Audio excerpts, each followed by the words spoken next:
Greetings there world, greetings there world. Walking on a Monday with the sun shining on my face. Taking it easy, living an adventurous life. And I realized something. You have to live life in a fashion that scares some people, offends them even. And I realized when I try to live life so respectful and safe, everyone feels good but me. But the moment I say, forget that, I'm living life on terms I choose that work for me, the opposite happens. The world becomes unhappy and I become very pleasant. And of course, those who get service from me in my pleasant state also win. So this brief message is to say, you have to live in that way that works for you. You know,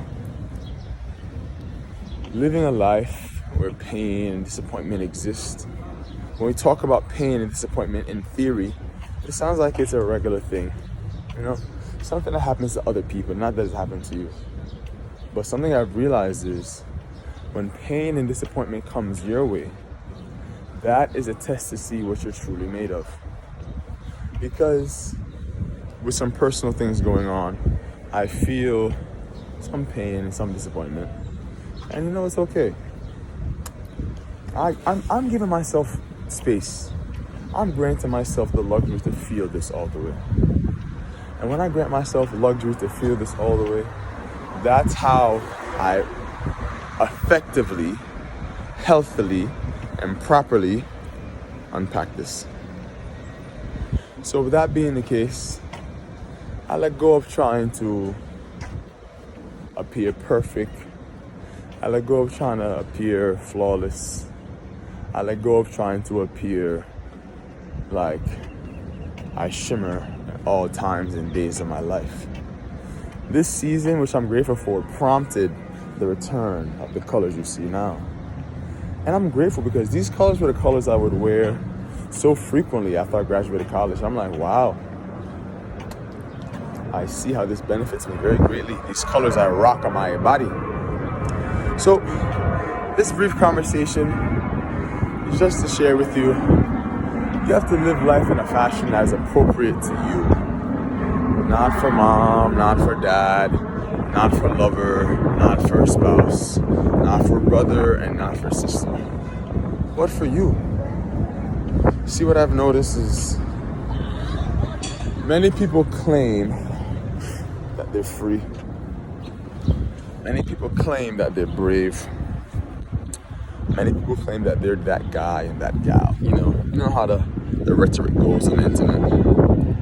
Until somebody unassuming comes into your path and shakes it up, baby. And I'm grateful because the shaking of up that happened in my life was definitely necessary. It showed me that I still had some flawed ways of operating that no longer served me. It showed me I had some ways of thinking that no longer benefit me. It showed me I had certain perspectives on life that no longer aligned to my highest vision. And even as I speak these words to you, the public, I'm realizing my energy is very reserved, but also open. It's reserved in me being very wise and economical about my word choices, but open in terms of being courageous, bold, and vulnerable. It's an interesting balance. We know those who are extra vulnerable but are fearful. We know those who are very bold, but they don't open up to nobody.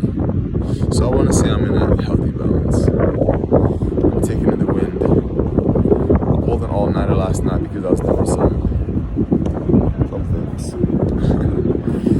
And I've realized now that I have to let go of how it may be. Another thing I've noticed is that you have to grant space for what people call toxic. Everyone says, no, I'm not toxic. I don't have toxic traits. Hey, man. When I go to the bathroom and do a number 2, it stinks, just saying. Sometimes I like to be controlling. Sometimes I like to even be dismissive. So we all have toxicity about us. And this is also showing me some toxicity that has to come to the forefront and be properly integrated to the wholeness of myself. Because there's going to be a time when I need to control somebody. There's going to be a time when I need to dismiss somebody. And I have to be alright with those things happening in my life. So with that being the case now, I realize these toxic traits that are demonized on social media are traits that will definitely benefit me in the appropriate time. So, all the best to you out there. I trust you'll have good sleep, good food, good conversations, and much understanding and realizations. Respect.